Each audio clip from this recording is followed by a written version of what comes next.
Olá, nono ano, dando continuidade ao conteúdo do segundo bimestre. A aula de hoje será sobre as novas produções artísticas.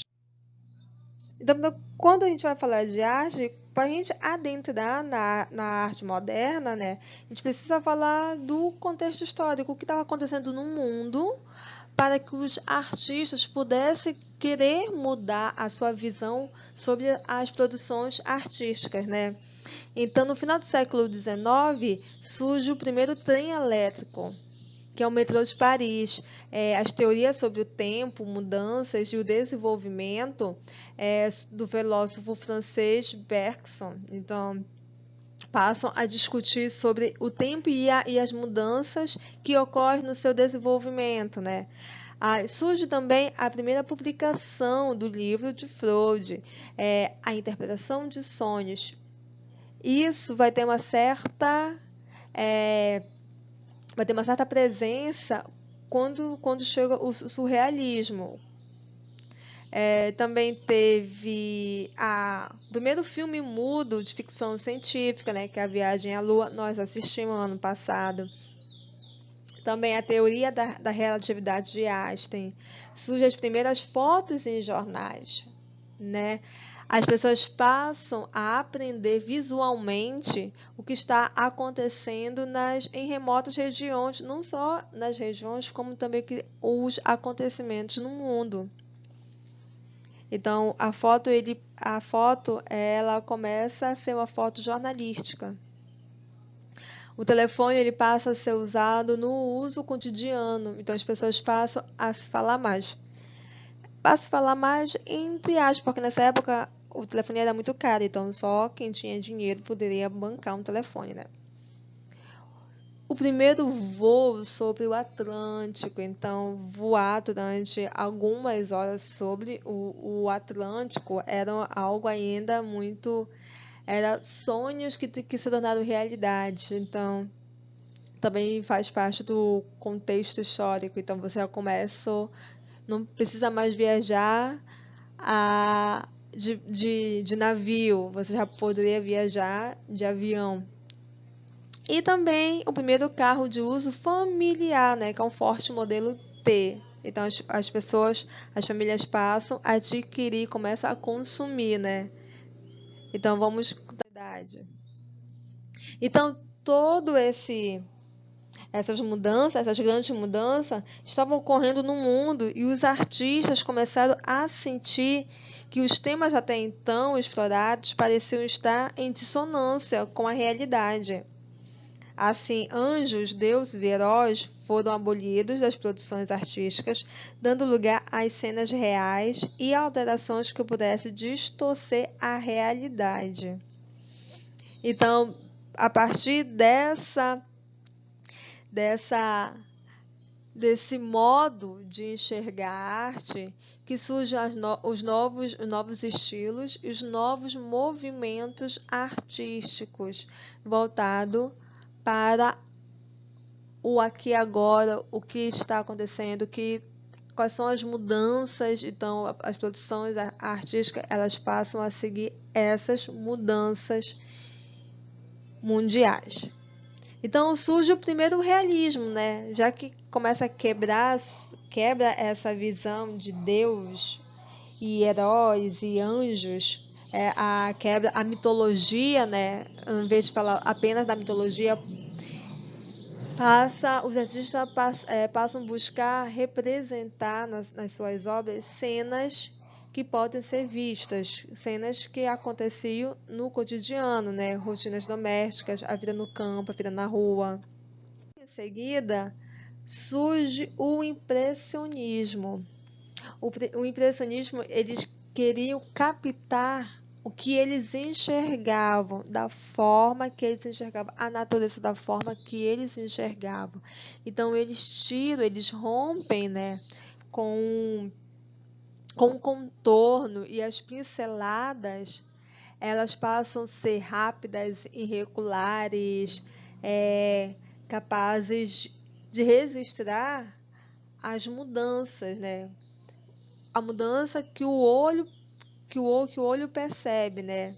e também começar a colocar a variedade cromática da luz, porque quando nós enxergamos, nós não enxergamos aquela cor fechada, nós enxergamos um degradê, porque existe uma sombra. Onde tem a sombra, a cor fica mais escura, onde tem o sol, a cor fica mais clara. E depois vem o expressionismo, né? É na busca pela forma mais original. E os artistas, eles falam que querem expor o sentimento, as emoções, né? Tudo que está no mundo interior do ser humano. E depois disso a gente chega no século XX. Depois de todos esses rompimentos, aí as inquietações parecem que se tornam as inquietações já se tornam constantes na arte, né? Então, primeiro a arte ela quebra com um olhar acadêmico, né? E ele passa a ser livre, partindo da criatividade do artista. E durante o século XX, já até então que nós estamos falando é do século XXI, desculpa, século XIX, chegamos no século XX, com o cubismo, né? O cubismo ele vem para dar um modo de fragmentar as partes. Então ele começa a trabalhar cones, cilindros, e com a ideia de dar uma dinâmica na arte, dar um movimento artístico. E com esse movimento artístico dessa dinâmica, dessa utilização de elementos geométricos, surge também o abstracionismo, né? Ou, como as pessoas também falam, que é a expressão não figurativa. Ele abandona toda a representação figurativa, tá? Só lembrando, figurativa é quando você consegue identificar aquela figura. Um copo, uma pessoa, uma paisagem, você consegue identificar. Você olha e fala, isso é uma maçã, isso é um copo, isso é um carro, isso é uma mulher, isso é um homem, uma sombrinha, entendeu? Aí o não figurativo, ele não faz nenhuma referência com a realidade, mas sim com o conceito, com aquilo que não está explicado, mas que você consegue perceber. Aqui. E nesse período surge que era a novidade, que foi a fotografia. Então, alguns artistas começaram a ter uma nova forma de fazer a arte. Então, a fotografia ela vem para quebrar uma das rupturas que era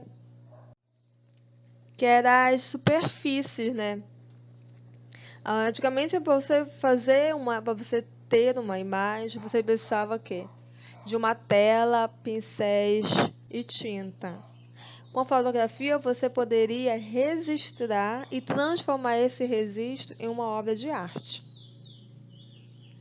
Então, os artistas achavam que a fotografia cumpria o seu papel muito bem e saiu em busca de novas maneiras de expressar por meio de uma linguagem própria. Até que a fotografia também ela passa a registrar os momentos históricos e esses momentos históricos passam a seguir, se torna registros jornalísticos. Ainda durante o século XX surge um que se chama dadaísmo. Também nós já falamos sobre isso. Eu estou só apenas fazendo uma retrospectiva. Quase que não sai a palavra. Do contexto para a gente entrar na arte conceitual, que é a arte pós-moderna, que é a arte, que é o conteúdo que é o conteúdo novo dentro dessas transformações do século XX, que nós vamos sempre falando, né? Esses daqui nós falamos no ano passado, então estou apenas revisando para vocês compreenderem as mudanças até a gente chegar na arte conceitual, tá? Mas calma, vamos dar continuidade também. Sobre o dadaísmo ele surge em um momento de crise, que é a Guerra Mundial. E também é uma forma que os artistas tinham de despertar no mundo para as atrocidades que estavam sendo cometidas. Então as pinturas elas passam mais querer ter um choque, né, que as pessoas vissem e tivessem um choque, do que simplesmente ser algo belo, do que ser algo só algo visual. E pegando esse engate de choque e falando sobre o ser humano e das crises durante a guerra, surgem muitas questões psicológicas, transtornos psicológicos, perturbações devido ao período da guerra, né? Porque no século XX ele foi marcado, no final do século XIX, o século XX ele foi marcado por duas guerras, a Primeira Guerra Mundial e a Segunda Guerra Mundial.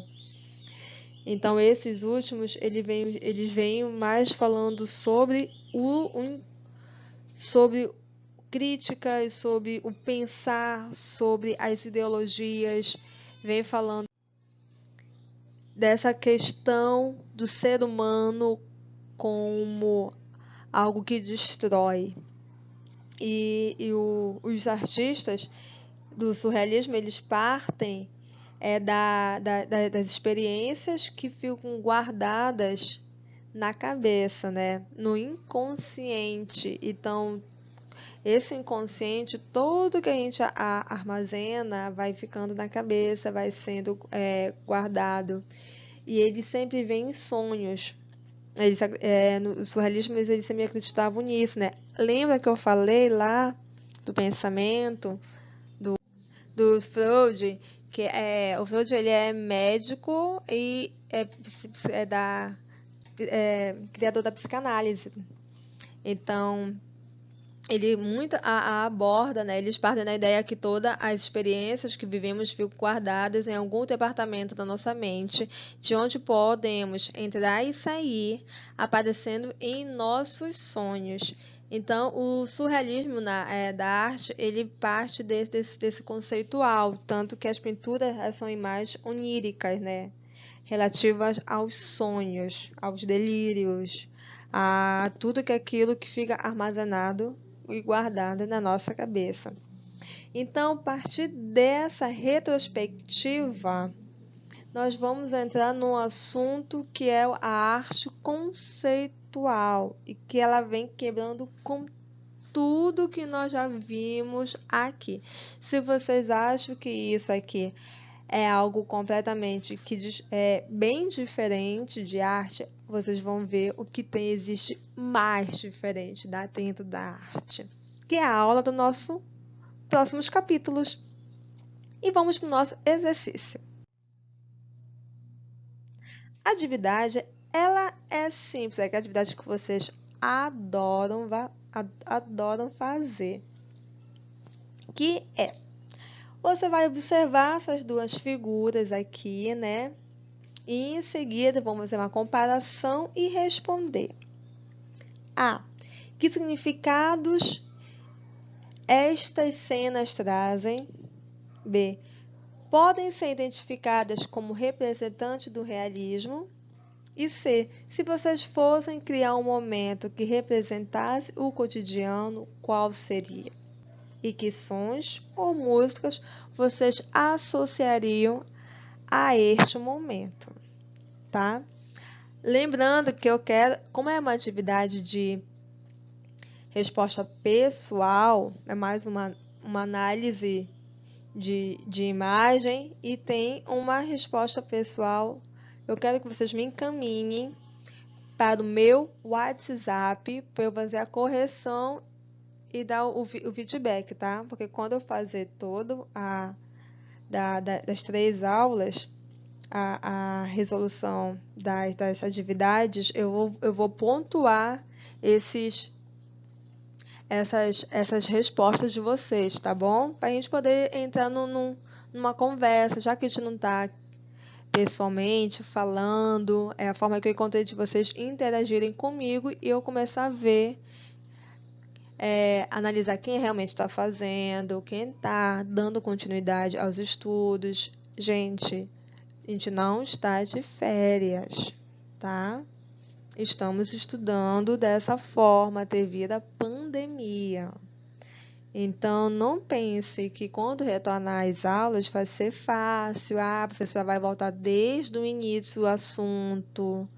Porque não vai. A gente já vai chegar numa correria.